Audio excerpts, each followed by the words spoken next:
entendez? Oui, on vous entend bien.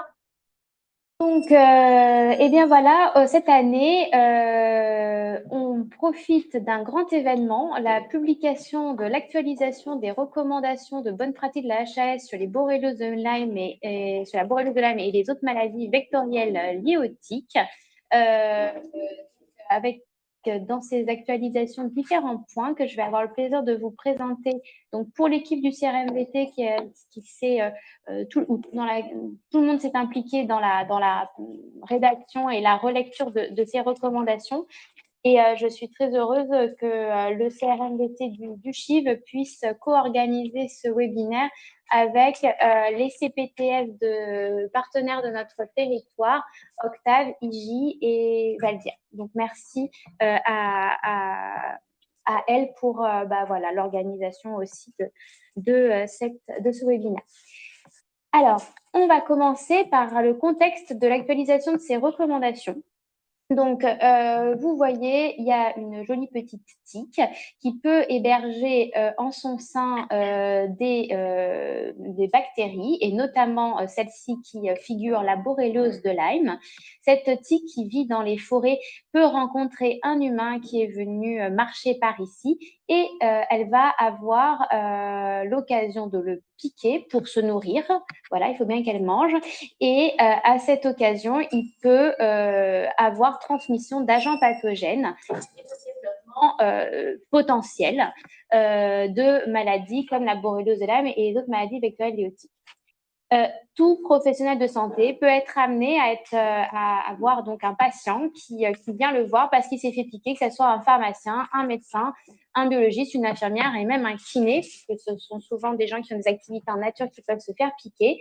Et donc, c'est pour ça que ces recommandations, il est intéressant de la porter à la connaissance de tous les professionnels de santé. Et puis, parce que comme je disais, on a aussi des vies personnelles dans lesquelles on peut être amené à être exposé. Donc, si l'érythème migrant typique pose assez peu de difficultés de diagnostic, ces maladies vectorielles, et notamment la borréliose de Lyme, peut donner des formes disséminées, des tableaux complexes et être source de doutes diagnostiques avec des difficultés. Donc, comment s'y retrouver et quelle prise en charge proposer aux patients? On a une question, excuse-moi Pauline, le diaporama ne défile pas. Est-ce que tu en es déjà à la deuxième ou troisième diapositive? Non, toujours sur la première. Ne vous inquiétez pas, il n'y en a que 30. Voilà. Merci, c'était une question du chat, merci. Donc voilà, donc pour savoir comment s'y retrouver dans ces contextes donc plus compliqués, la prise en charge proposée et quand adresser le patient. Cette actualisation des recommandations HAS a essayé de clarifier des choses avec deux objectifs principaux: améliorer et harmoniser les pratiques de prise en charge et réduire l'errance diagnostique des patients en situation complexe. Alors, par contre, est-ce que ça va passer? Oui, ça passe avec, pardon, la souris. Donc, le plan, on va balayer les 6 chapitres de ces recommandations, donc qui sont très lourdes, très denses, mais dans laquelle, en fait, on a aussi fait un effort de synthèse avec beaucoup de tableaux, donc que vous pourrez aller voir par curiosité. Et là, je vais essayer de vous en sortir les points clés. Donc, on va commencer par l'épidémiologie et la prévention. C'est quelque chose qui est connu, mais le rappel est nécessaire pour l'introduction. La borréliose de Lyme, c'est la maladie vectorielle liée aux tiques la plus fréquente de l'hémisphère nord. Elle est liée aux bactéries du groupe Borrelia burgdorferi sensu-lato, qui regroupe 3 principales espèces pathogènes qui sont présentes en France. Donc, vous avez les petits noms à côté. Le vecteur de ce pathogène, c'est la tique dure appartenant au genre Ixodes. Et donc, pour être infecté, l'humain, qui est un hôte accidentel, doit rencontrer ce vecteur et que ce vecteur soit infecté par Borrelia. Le risque de transmission dépend de l'abondance et du taux d'infestation des tiques, puisque plus l'endroit où on va aller est infesté de tiques et de tiques qui peuvent avoir déjà piqué un animal réservoir de Borrelia important. L'activité saisonnière de la tique, sachant que donc elles sont principalement actives du printemps à l'automne. Il peut y avoir un peu d'activité dans les hivers doux et humides, mais c'est principalement dans ces saisons-là. Du temps d'attachement à la peau de la tique. La transmission, elle est possible quand la tique reste accrochée suffisamment longtemps. un délai de 12 à 24 heures. Voilà, et de facteurs propres à l'individu, notamment donc le système immunitaire, et on est tous différents là-dessus, donc on va réagir différemment à l'introduction de ce pathogène. Donc, où est-ce qu'on rencontre les tiques? On va les rencontrer si on se promène hors des sentiers, dans les herbes hautes, les ronces, si on s'assied sur une souche d'arbre, on marche dans les feuilles mortes ou dans les mousses, et dans les zones où il y a particulièrement beaucoup d'arbres avec des fruits à coque. C'est ce qui est une observation. Donc, dans ces biotopes vivent des tiques. Il existe différentes espèces. Là, je vous en ai mis d'autres. Alors, leurs petits noms se sont effacés. Ça, c'est Dermacentor, et en dessous, c'est Rhipicéphalus. Ce sont d'autres tiques, mais qui donc vont être surtout des vecteurs d'autres maladies vectorielles à tiques. Elles ne sont pas vectrices de borréliose de Lyme. Pour notre sujet principal, qui est cette maladie-là, c'est la tique Ixodes ricinus, dont là, vous avez les différents stades de développement, hein, de la larve à la nymphe à l'adulte femelle, le mâle étant, comme souvent chez les insectes, plus petits, et se distinguant par le fait que son plastron, voilà, arrive jusqu'au bas, alors que chez la femelle, l'abdomen est plus grand et dépasse.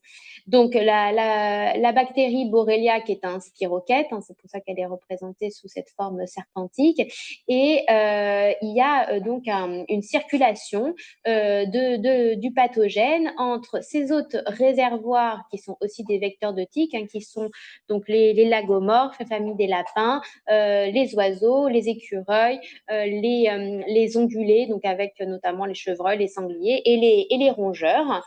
Donc, eux, ils hébergent le Borrelia, ils n'en sont pas malades. La tique les pique, en se nourrissant de leur sang, elle récupère Borrelia, qui finit son cycle dans la tique, qui peut ensuite donc passer au stade suivant de sa maturation, et ensuite retransmettre à un autre animal qu'elle va piquer, ou alors croiser un autre hôte accidentel qui va passer par là. Souvent les chiens, les chevaux et un humain qui est venu se promener. Voilà, la tique, elle vit plutôt dans les milieux assez humides, hein, donc par rapport aux herbes hautes et à la hauteur. Voilà, donc on va surtout la trouver à ras du sol. Plus on est en hauteur, plus en fait elle est à risque de dessèchement. Donc on va trouver éventuellement les adultes qui sont plus résistantes, mais au-delà de 60 cm, en général, la tique, elle monte pas parce que il fait trop sec à son goût. Donc voilà, s'il faut tailler, il faut faire en dessous de 60 cm, enfin, au plus ras possible. La répartition géographique des tiques Ixodes, elle est variable sur le territoire, mais ce qu'on observe, c'est que la répartition géographique de cette espèce est assez superposable à la prévalence, enfin à l'incidence, des cas de borréliose de Lyme qu'on va trouver en France, avec un gradient qui part du nord-est et passe par le centre et va se réintensifier un petit peu dans le sud-ouest. Donc, ces données sont consultables. Je vous ai mis les liens. Donc ça, c'était un projet de recherche qui s'appelle Climatique, et ça, ce sont les données donc de Santé publique France issues du réseau Sentinelle, avec une incidence qui s'établit en 2023 à 51 000 cas pour 100 000 habitants.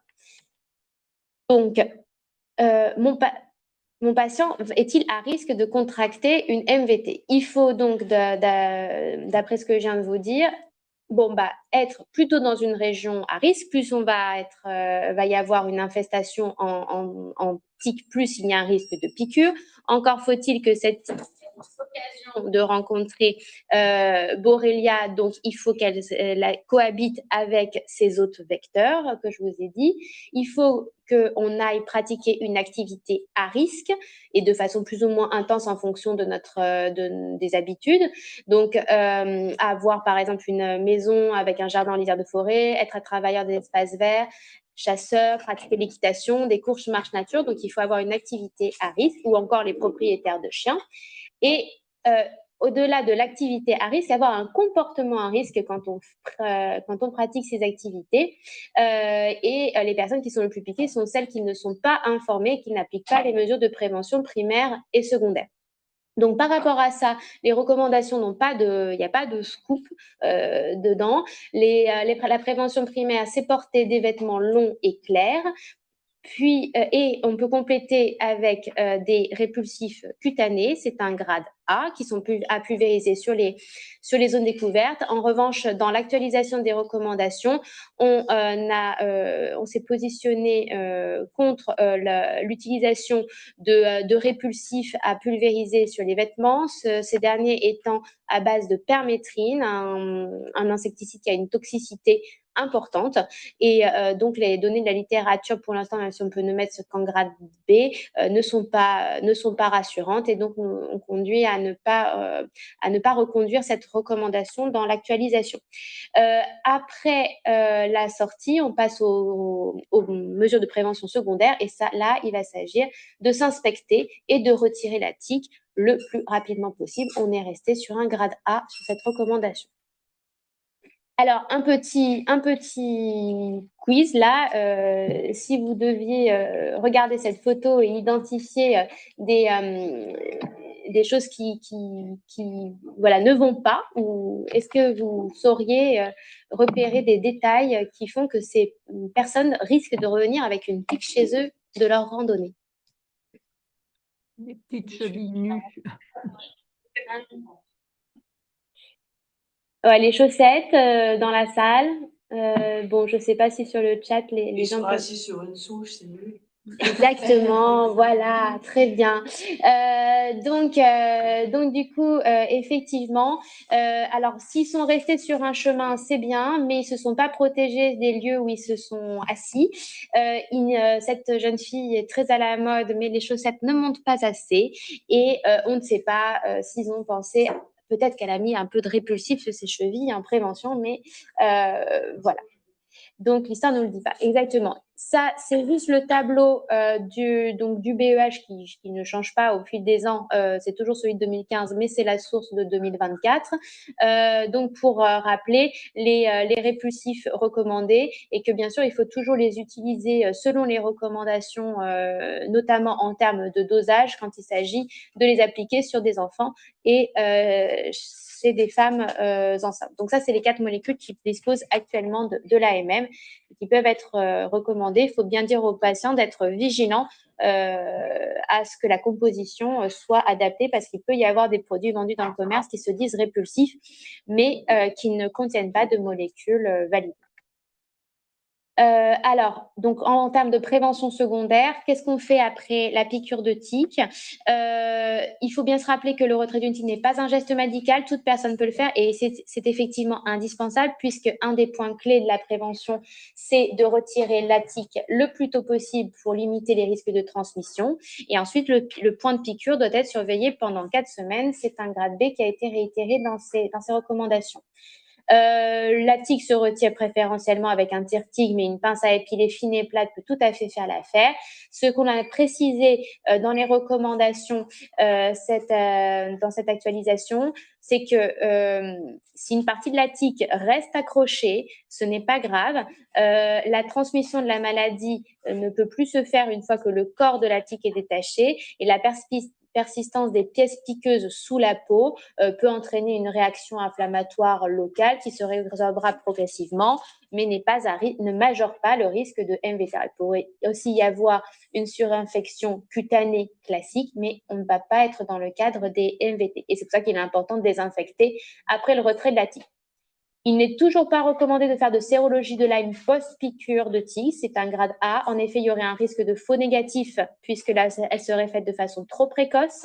Si elle est positive, en revanche, là, ça ne permettra pas de témoigner d'une infection au moment de la piqûre actuelle, puisque ça sera plutôt une cicatrice sérologique d'une exposition antérieure.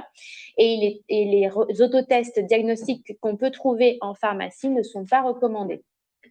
Il n'est pas non plus recommandé de proposer aux patients une antibioprophylaxie post-piqûre, la balance bénéfice-risque étant défavorable du fait du faible taux d'infection post-piqûre, qui conduira à exposer le patient inutilement à des antibiotiques et donc à potentiellement des effets secondaires auxquels il n'aurait pas été nécessaire de l'exposer.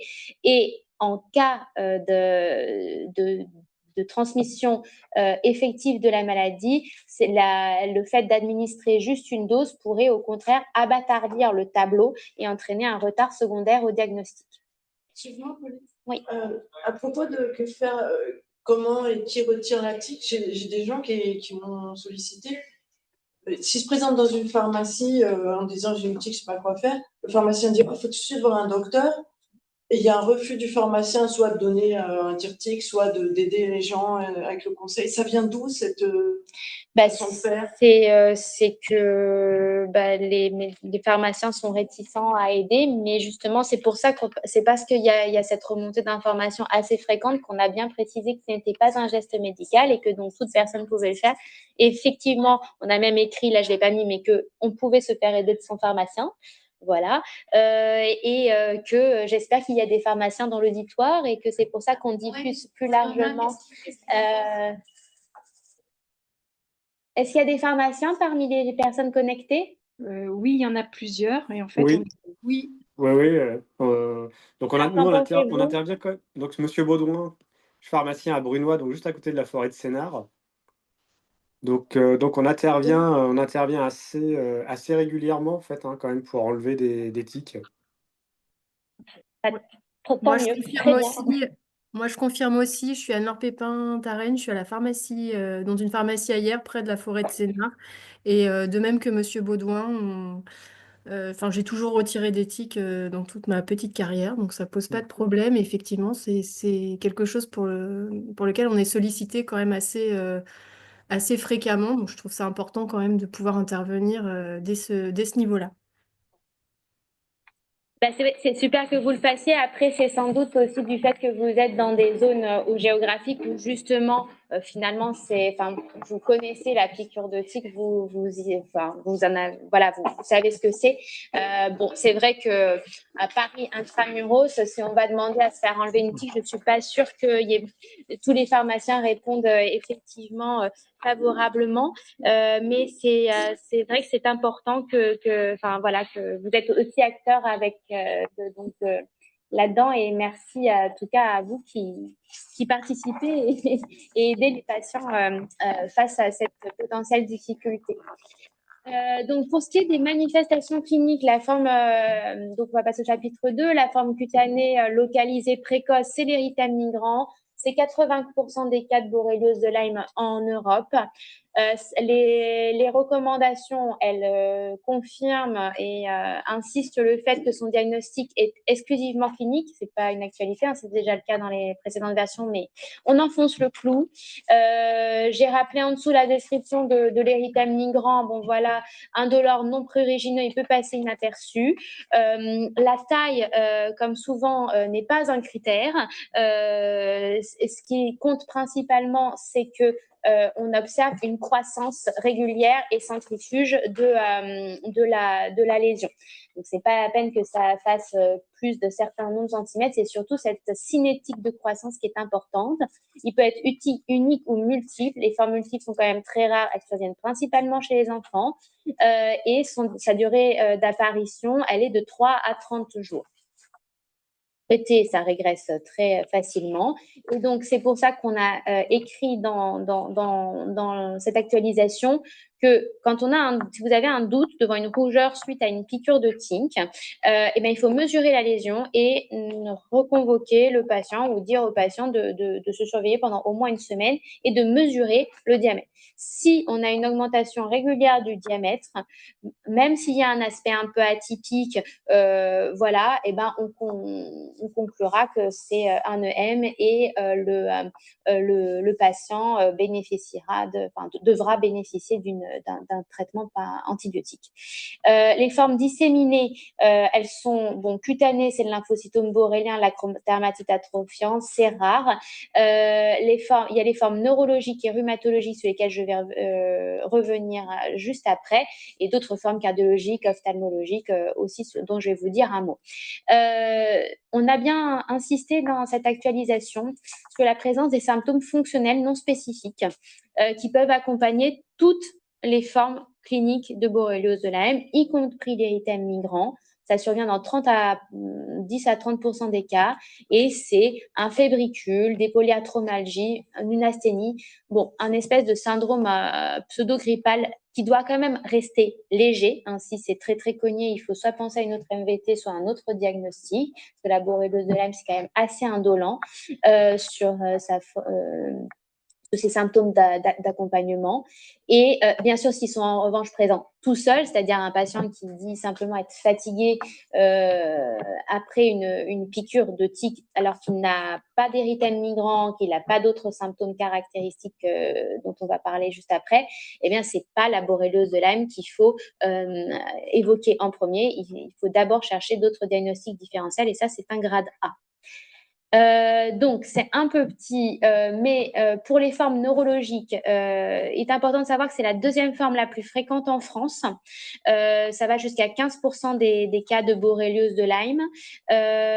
Et en Europe, donc, c'est notre principale forme disséminée, à la différence de la forme états-unienne où c'est plutôt des atteintes articulaires. Donc, il faut savoir être vigilant devant un patient qui présenterait une paralysie faciale périphérique, notamment si elle survient dans la saison d'activité des tiques, et encore plus si elle est bilatérale. Ça, c'est assez pathognomonique, même si c'est rare.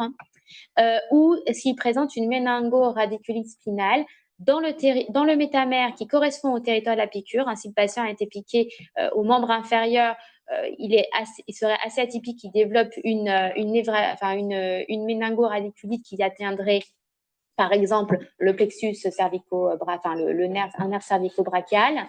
Ce sont surtout sur le plan sémiologique des douleurs intenses, insomniantes, à recrudescence nocturne. C'est des critères qu'il faut bien faire préciser aux patients parce que c'est très important. Elles sont résistantes aux AINS. Et elles peuvent s'associer à des paresthésies ou une hypoesthésie, une faiblesse motrice qui vont être retrouvées à l'examen clinique. Donc, il y a un examen neurologique qui est altéré, n'est pas normal. Et parfois, les patients ont une céphalée. Les atteintes, en revanche, multiradiculaires ou plexiques sont rares et les atteintes neurologiques centrales, encore plus. Donc, ce qui est important de retenir, c'est que toute manifestation neurologique telle que décrite ci-dessus, qui apparaîtrait dans l'année suivante, en fait, on se donne jusqu'à 1 an. Il faut savoir interroger le patient quand même dans cette période-là de temps. Et s'il rapporte avoir eu un érythème migrant non traité ou une piqûre de tique, même sans érythème migrant constaté dans l'année précédente, il faut évoquer la NBL. Si on suspecte une neuroborréliose de Lyme, là, la sérologie a sa place, puisque c'est souvent une manifestation qui va se déclarer tardivement, au-delà de 6 semaines, même si ça arrive qu'il puisse y avoir des formes plus précoces, notamment les paralysies faciales qui peuvent survenir dans les 15 premiers jours après la piqûre. Et le diagnostic de confirmation, il va se faire sur une ponction lombaire qui va rechercher une synthèse atratécale. Et si on est dans des formes plus précoces, on a d'autres tests diagnostiques possibles. Mais si vous en êtes à suspecter une neuroborréliose de Lyme, étant donné la nécessité de cette documentation de cet examen complémentaire, cette documentation, eh bien, il faut adresser le patient en centre hospitalier et encore mieux en concertation avec un centre de compétences ou de référence pour qu'on puisse envoyer les analyses pour en se mettant d'accord avec le CNR et les faire au mieux. Il va y avoir une façon très rapide de se rendre compte qu'on est sur la bonne voie diagnostique, même quand on n'a pas encore éventuellement les résultats de la ponction lombaire, si jamais il tarde. Mais bon, maintenant, heureusement, on les a plus rapidement que 15 jours. Mais un patient qui répond aux antibiotiques avec une régression très franche, même si ce n'est pas une résorption totale, mais au moins une régression très franche des symptômes dans les 15 premiers jours, c'est qu'on est sur la bonne voie. Et en revanche, il y a souvent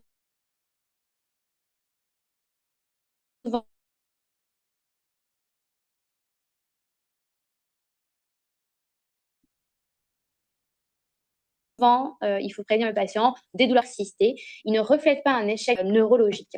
qui doit ensuite prendre. Pour les formes rhumatologiques ou oligo-arthrite subaiguë non fébrile des grosses articulations. Ça touche principalement le genou ou la grosse articulation la plus proche du point de piqûre. Elle peut survenir jusqu'à 2 ans après la piqûre. Il faut aussi savoir remonter le temps à l'interrogatoire. La douleur, elle est comme voilà, un peu souvent avec la borreliose de Lyme, sauf dans les tableaux de méningo-raniculite très intense, modérée. C'est toujours d'horaire inflammatoire puisque c'est l'infection qui génère une inflammation, donc c'est un horaire inflammatoire et la fonctionnalité articulaire est souvent relativement maintenue. Le liquide de la ponction articulaire, il va être inflammatoire et pas mécanique, bien sûr. Et l'évolution naturelle se fait souvent par poussées qui s'espacent avec le temps, même sans traitement, et qui finissent par se résorber. Mais enfin, bon, il est plus intéressant de traiter le patient. Et en revanche, même quand on traite, il peut y avoir des poussées d'arthrite récurrentes post-infectieuses, post-traitement antibiotique. C'est pareil, on ne connaît pas exactement le mécanisme physiologique, mais on sait que traiter et retraiter le patient par antibiotique n'est pas efficace.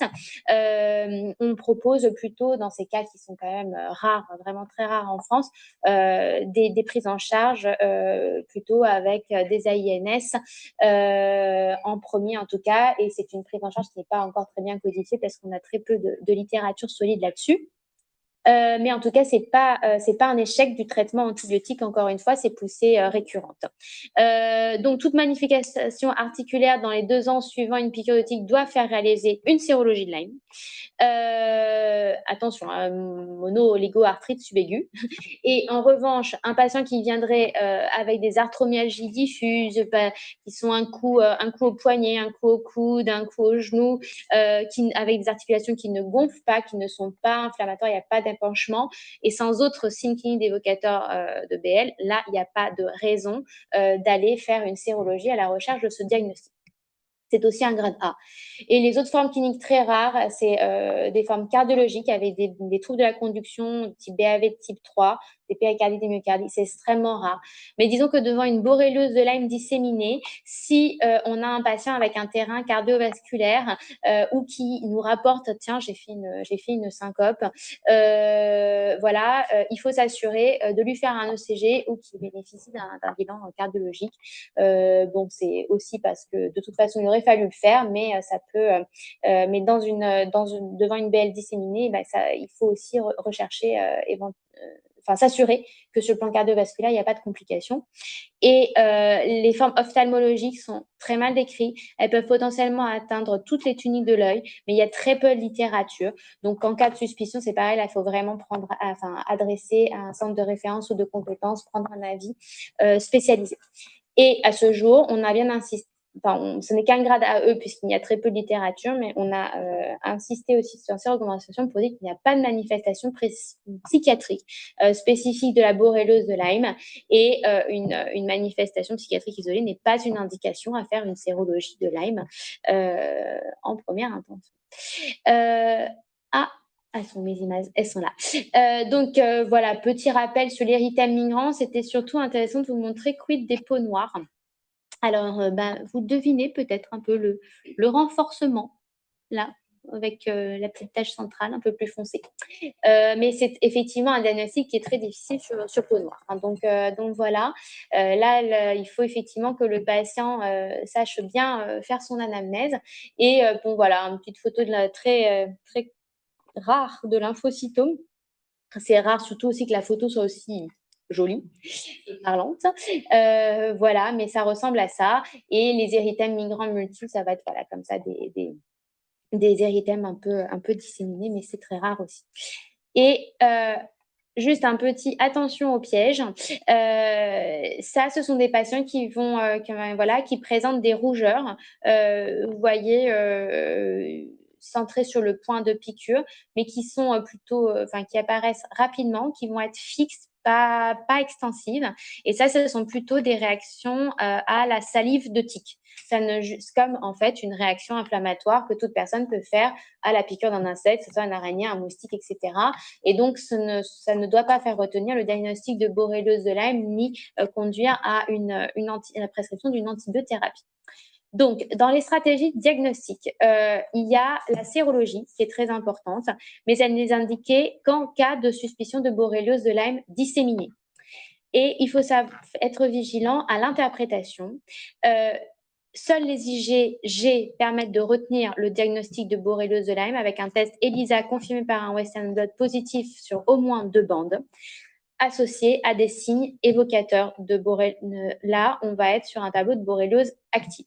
Si les IgG sont positifs, mais que votre patient ne présente aucun des symptômes caractéristiques que je vous ai présentés dans les diapositives avant, c'est plutôt une cicatrice sérologique. Il n'y a pas lieu alors, on ne sait pas pourquoi aurait été fait cette sérologie, mais il faut savoir que le patient a pu rencontrer la borréliose de Lyme avant dans sa vie, avoir réussi à s'en défaire tout seul, comme le système immunitaire est tout à fait capable de maîtriser lui-même un bon nombre de pathologies infectieuses qu'on rencontre. Et donc, ça correspond à une cicatrice sérologique s'il n'y a pas de signes cliniques actifs. En revanche, si on a des signes, des anticorps IgG négatifs, c'est un patient qui va avoir des signes évocateurs qui évoluent depuis moins de 6 semaines, là, le diagnostic n'est pas exclu. En fait, on peut être trop précoce. Il faudra donc recontrôler la sérologie à distance et s'appuyer sur d'autres d'autres examens pour avancer sur la documentation diagnostique. Et les IgM positifs de façon isolée à plus de 6 semaines pour le BDS, c'est un faux positif. La présence d'IgM isolée, elle n'est pas spécifique et elle ne permet pas de poser un diagnostic de borréliose de Lyme. En effet, ça peut croiser avec de nombreuses pathologies infectieuses et non infectieuses. Il y a de rares cas de patients qui vont ne pas avoir une sérologie de borréliose de Lyme positive alors que pourtant ils ont bien une borréliose de Lyme active, mais ça a été décrit chez des patients qui sont sous anti-CD20, c'est normal, ce sont des antilymphocytes B, donc il n'y a pas de production d'anticorps. Bon, voilà, donc c'est justement un des défis chez ces patients pour les diagnostics infectieux sérologiques. C'est valable tant pour la borréliose de Lyme que pour d'autres diagnostics infectieux. Et il n'est pas recommandé, bien sûr, de faire un suivi sérologique après traitement, puisque la persistance des anticorps veut simplement dire que le patient a déjà été exposé, mais pas forcément une infection active, comme on l'a vu au-dessus, s'il n'y a pas de signe, au moment de la consultation et de la réalisation de la sérologie caractéristique. Et si jamais vous avez des difficultés à interpréter le diagnostic, il ne faut pas hésiter à nous demander un avis. Donc, la position du CNR des Borrelia, c'est ils ne font plus les IgM. Donc, on espère que bientôt, l'ensemble des laboratoires qui pratiquent des IgM anti-Borrelia vont emboîter le pas de cette décision qui a été prise par le CNR. Il serait idéal que les IgM ne soient pas rendus par les laboratoires, ce qui permettrait d'éviter une très, très, très grande quantité de suspicions diagnostiques qui ne sont ensuite pas suivies de confirmation diagnostique. Là, je vous ai mis un tableau, une capture d'un des tableaux des recommandations qui vous résume quel examen il faut faire selon les formes cliniques les plus fréquentes. Bon, la sérologie, on la retrouve partout. Et ensuite, il y a d'autres examens à faire. Dès lors que on dépasse le stade sérologie, là, il faut vous mettre en relation avec un CRMVT ou un CCMVT pour qu'on nous-mêmes, on collabore avec le CNR pour faire le diagnostic le plus précis possible parce que il peut y avoir, il y a différents protocoles de PCR notamment qui sont disponibles sur le marché et ils n'ont pas tous la même sensibilité. Donc même si vous avez un résultat positif, il faut le faire confirmer. Donc n'hésitez pas à entrer en contact avec nous. Le point principal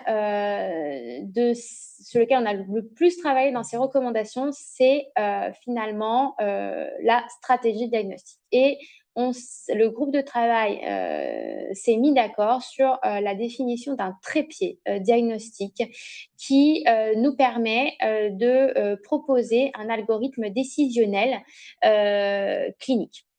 Donc, on va avoir 4 situations cliniques.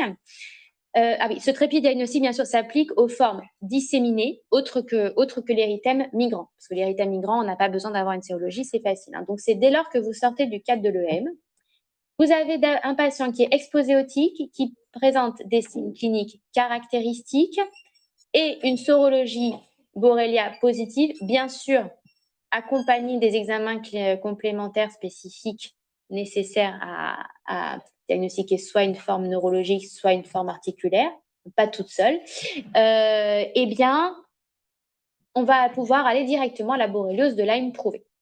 Si on a un patient qui est exposé, il a des signes cliniques caractéristiques, mais que sa sérologie est négative. Comme je vous disais, attention, il faut bien vérifier qu'on n'est pas trop précoce.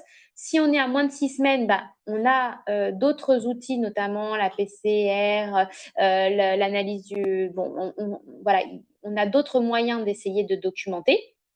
Donc, il faut aller plus loin que la sérologie, ça n'exclut pas le diagnostic.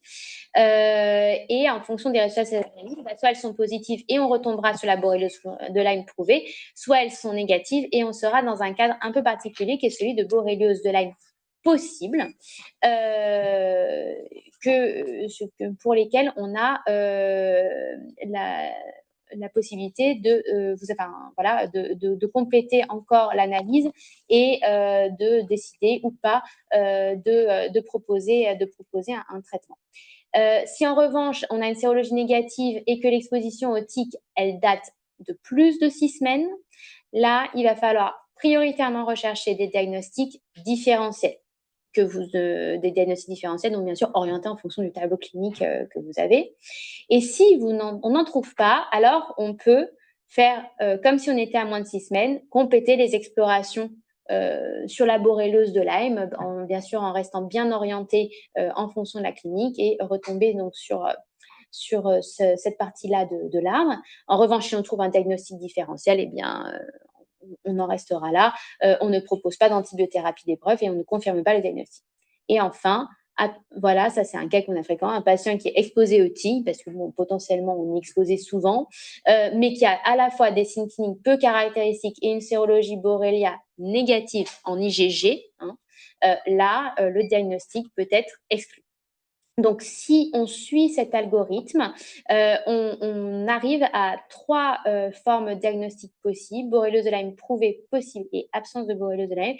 Et grâce à cette catégorisation diagnostique précise, eh bien, on peut établir une prise en charge adaptée aux patients. Le traitement de la borréliose de Lyme antibiotique, il n'y a pas de révolution dans cette actualisation des recommandations. Si ce n'est que les durées d'antibiotiques ne sont plus en fourchette, comme dans beaucoup en infectiologie, on essaye de réduire. On a prochainement, ça sera même sans doute encore moins sur le M, mais il n'y avait pas encore assez d'études pour passer à 7 jours. Donc, on reste sur 10. C'est un grade A. Sur le lymphocytome borrélien, on a proposé de traiter plus longtemps parce qu'il y a un peu de littérature, il y a peu de littérature, donc c'est qu'un grade B. Et quant à la chorodermatite atrophiante, pareil, la durée est de 28 jours, mais sur des données de littérature encore moins solides, C. Bon, c'est une forme disséminée tardive, donc c'est ça qui justifie qu'on traite plus longtemps. La neuroborréliose précoce, c'est 14 jours. La tardive, c'est 21 jours. Et l'arthrite, c'est la durée de traitement la plus longue avec l'atteinte cardiologique et la chorodermatite atrophiante à 28 jours. Alors, pourquoi la doxycycline a pris autant la place C'était déjà le cas, mais là, vraiment, elle était proposée toujours à pied d'égalité avec l'amoxicilline et cette fois-ci, elle est vraiment en première intention. Pourquoi ? Parce que sa diffusion tissulaire large, son activité sur d'autres MVT au passage, si ce n'était pas une borréliose de Lyme mais une rickettsiose, le fait qu'elle a un impact écologique plus faible sur le microbiote et que ça permet de faire une durée de traitement plus courte, en tout cas sur l'érythème migrant, et qu'en plus, c'est facile à prendre avec un bon profil de tolérance. Tout ça a conduit à privilégier la doxycycline sur l'amoxicilline. Et la nouveauté, par contre, elle se situe surtout sur la population pédiatrique où des nouvelles données très rassurantes sur son utilisation chez l'enfant, y compris de moins de 8 ans, à condition qu'il fasse quand même plus de 20 kilos, et la femme enceinte et allaitante, tant que la durée n'excède pas 21 jours, est autorisée. Donc, la doxycycline est effectivement une cycline plus récente et sur laquelle on ne montre pas la toxicité pour le jaunissement des dents qui était crainte chez les enfants jusqu'à présent. Quand l'enfant en fait pèse moins de 20 kilos, c'est juste pour une raison de galénique que on ne peut pas administrer la doxycycline. Je vous ai remis les posologies en dessous, mais vous avez le tableau de la HAS. Ça, c'est pas pour les faire lire là, mais c'est pour vous dire qu'on s'est attaché à faire dans ces recommandations un guide d'usage. Au fait, vous avez des ordonnances toutes faites. Vous n'avez plus qu'à prendre le traitement que vous avez choisi, vous cochez la forme clinique, du coup vous avez votre durée, votre posologie, les quelques petites recommandations, notamment pour la doxycycline. Attention, il faut bien dire aux patients de boire en le prenant, de ne pas s'allonger 1 heure après la prise. Pourquoi? Parce que ça peut avoir une toxicité œsophagienne. Qu'il y a quand même un risque de photosensibilisation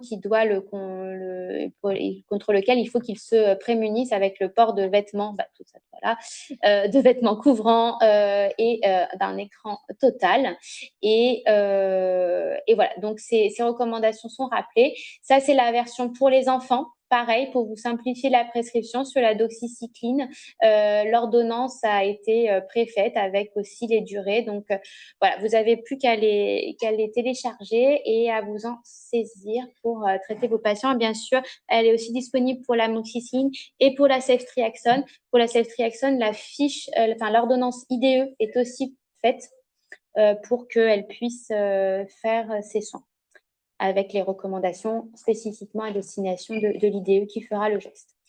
Le traitement, donc pour continuer, donc il y a cette entité de borréliose possible qu'on a définie. Vous voyez, quand les analyses de première ligne, la sérologie est douteuse et que les autres examens diagnostiques seraient éventuellement aussi pris en défaut, mais que la suspicion clinique, l'histoire est très compatible, mais on a ces borrélioses de Lyme possibles.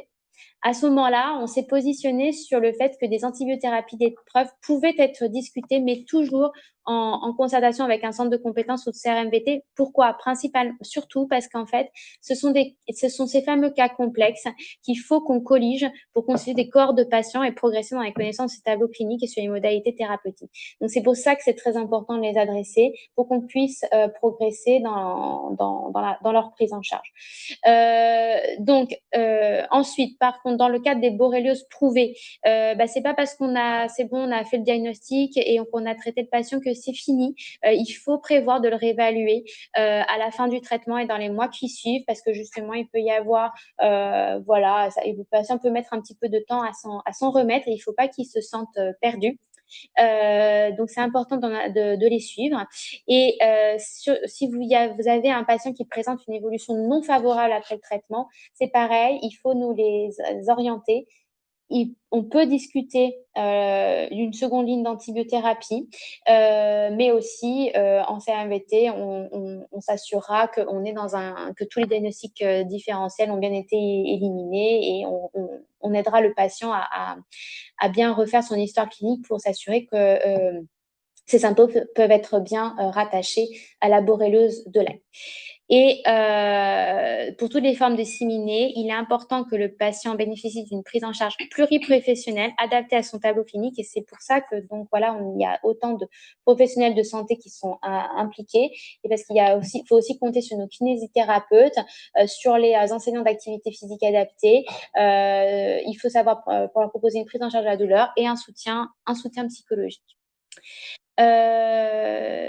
Parce qu'effectivement, il y a des patients qui peuvent présenter des symptômes prolongés après une borréliose de Lyme et en dépit du traitement antibiotique. Les débats ont été longs. L'acronyme anglais PTLDS pour Post-Treatment Lyme Disease Syndrome a été retenu, surtout dans un souci d'homogénéisation pour la recherche clinique, de façon à ce que quand on fait de la recherche de BibDio, en fait, on ait une définition standardisée.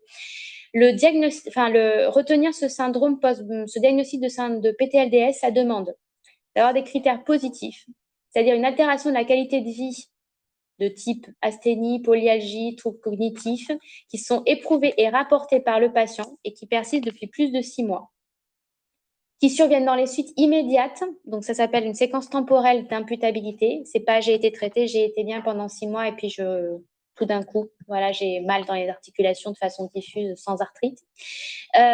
Donc, c'est une séquence temporelle d'imputabilité d'un patient sur lequel on était bien dans un cadre de borréliose de Lyme prouvé et qui a été traité par une antibiothérapie adaptée à la forme clinique initiale. Effectivement, devant un patient dont on se dit, tiens, c'était un tableau de neuroborréliose et qu'il a été traité par 14 jours d'amoxicilline, on n'est pas sur un PTLDS. Il faut revoir le diagnostic.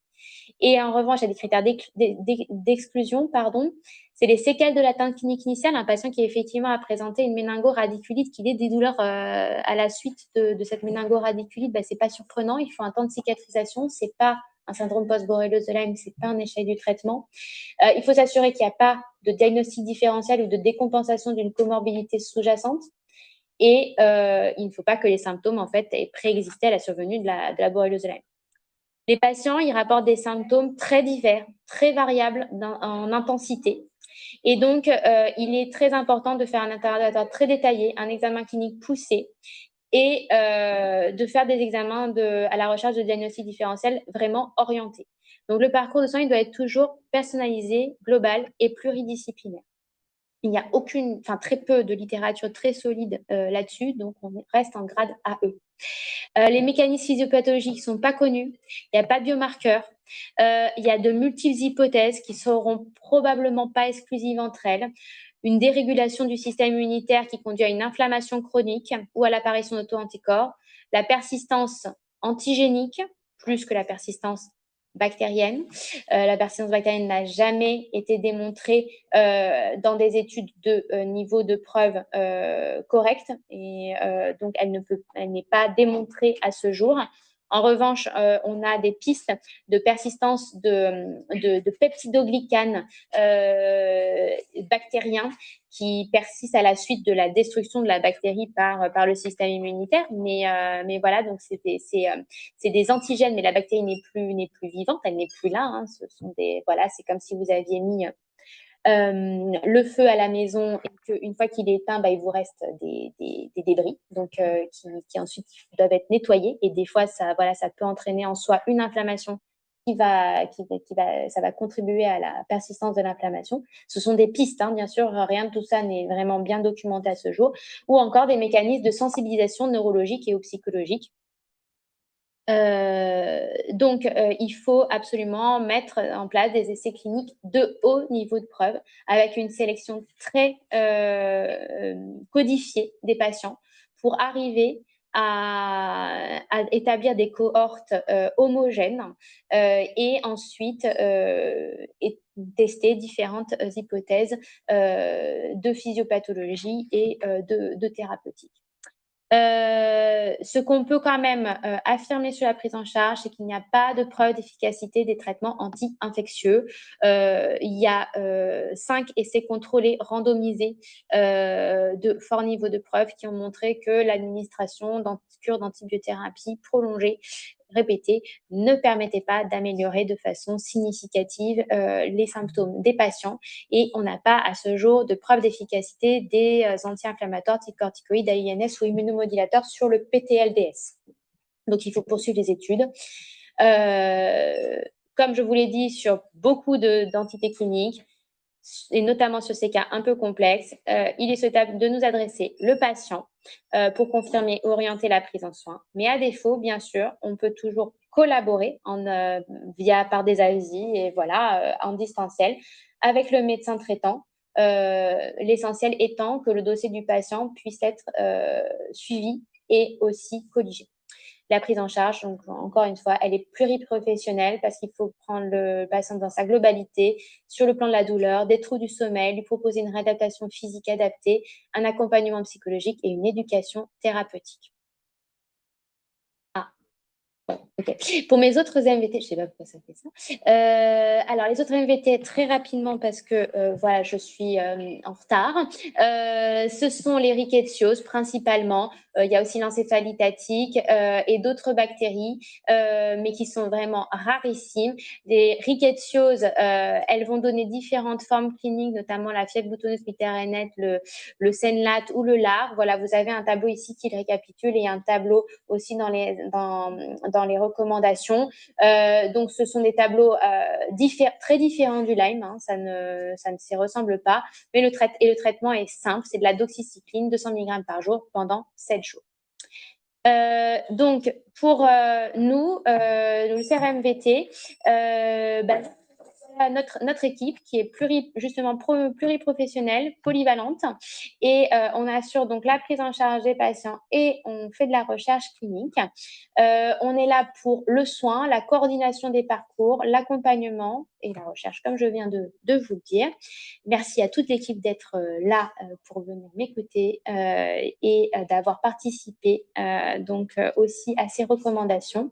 Et vous pouvez nous contacter. Comment? Pour des avis pour des patients via OmniDoc, vous avez le lien ici. Pour nous adresser à un patient, vous pouvez nous envoyer un mail avec un courrier circonstancié qui explique la situation clinique, accompagné des résultats de tous les examens complémentaires déjà réalisés, parce que nous, on a besoin d'avoir un maximum de données pour pouvoir ensuite programmer au patient un hôpital de jour adapté selon ce qu'il a déjà eu ou pas eu. Donc, c'est pour ça que c'est vraiment important effectivement ne pas recevoir un patient avec juste un courrier, merci de recevoir madame ou monsieur pour borréliose de Lyme, point. C'est souvent ensuite un peu court pour pouvoir planifier correctement la venue du patient. Et bien sûr, si vous voulez trouver plus d'informations, vous avez le site des CRMVT et les recommandations HAS. Ça, c'est un schéma que je vous laisserai regarder tranquillement. Ça résume en fait le parcours de patients depuis je me suis fait piquer jusqu'à j'ai peut-être un PTLDS. Ça rentre sur une diapo, mais je ne vais pas vous le détailler maintenant. Vous pouvez le regarder et je vous remercie pour votre attention. Oui, bonjour, docteur Veillant à la Maison de Santé de Paris-Vieille-Poste. Je voulais savoir si l'érythème migrant, c'est un signe systématique dans le diagnostic où on peut faire des formes disséminées mais sans qu'il y ait d'érythème migrant. Typiquement, moi j'ai des patients que je vois qui viennent avec leur piqûre, je leur explique les signes, je leur dis voilà, s'il y a ça qui apparaît, vous revenez boire. Mais est-ce que néanmoins, si eux ils surveillent et il n'y a rien qui apparaît, ils peuvent quand même faire des signes de borréliose, enfin des formes de borréliose disséminées à distance? En fait, l'érythème migrant, il aura été là, mais c'est vrai qu'il est parfois tellement fugace, voilà, avec une intensité de l'inflammation. En fait, voilà, pour avoir un érythème migrant, c'est que la bactérie donc diffuse dans le plan cutané, mais si la réaction locale est très peu intense, en fait, il passe inaperçu. Mais physiopathologiquement, il est probable, il survient parce qu'il faut bien que la bactérie, elle dissémine et donc elle va commencer par disséminer dans le plan cutané. Donc, il y a, entre guillemets, érythème migrant, mais on peut ne pas le constater parce qu'effectivement, la réaction locale sera très peu intense et on ne la verra pas. D'accord. Ok. Mais voilà, donc après, un patient vraiment très, très vigilant à son point de piqûre, ils peuvent, en moins un petit renforcement voilà, de la peau. Mais par exemple, sur une peau noire ou un peu foncée, ça peut effectivement être très difficile à voir. Donc voilà.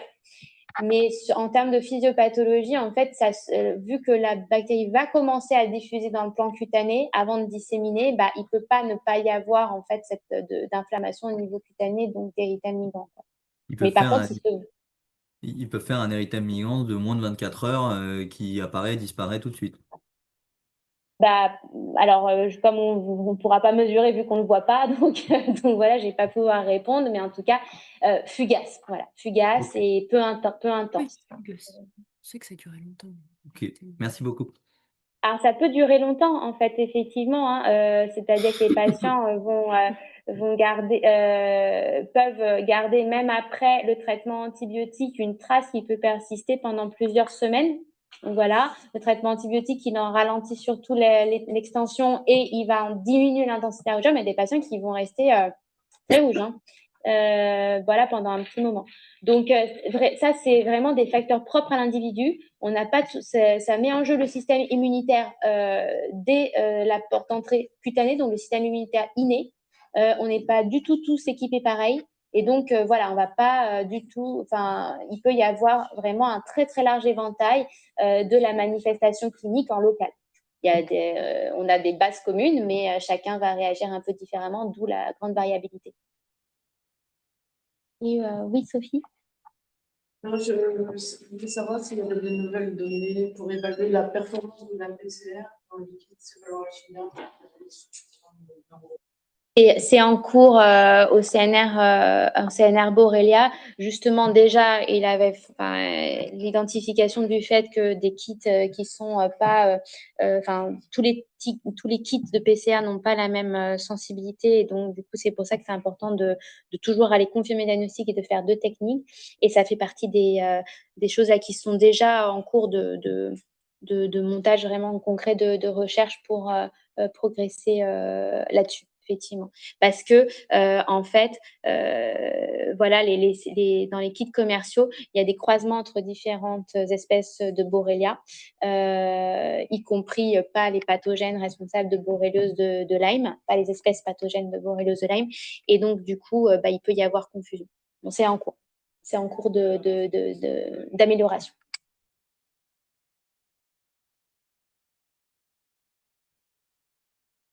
Est-ce qu'il y avait des biologistes connectés pour le fait de retirer les IgM des résultats? C'est une très bonne initiative. Oui, Marie-Agnès MCM, oui, je suis connectée. Ça, pour tout ce qui est technique, je vais voir après au niveau du plateau technique, puisque tout ce qui est traitement des échantillons se fait sur les plateaux techniques maintenant, plus du tout en laboratoire isolé. Donc, je vais faire le point avec la personne qui est en charge des sérologies de Lyme au niveau du plateau technique de Saint-Denis. Donc, je vous tiens. Voilà. Je ne sais pas s'ils le font actuellement. Je ne sais pas si quand ils ont une séropositive, ils lancent le blot, ça c'est sûr, mais après, je ne sais pas s'ils continuent à faire les IgM. Je vais poser la question. Merci beaucoup. Si jamais vous avez des questions qui vous viennent même après, vous pouvez nous contacter au centre Lyme, n'hésitez pas. Donc voilà, l'idée c'est de partager les connaissances et de venir vous soutenir en cas de doute et d'interrogation.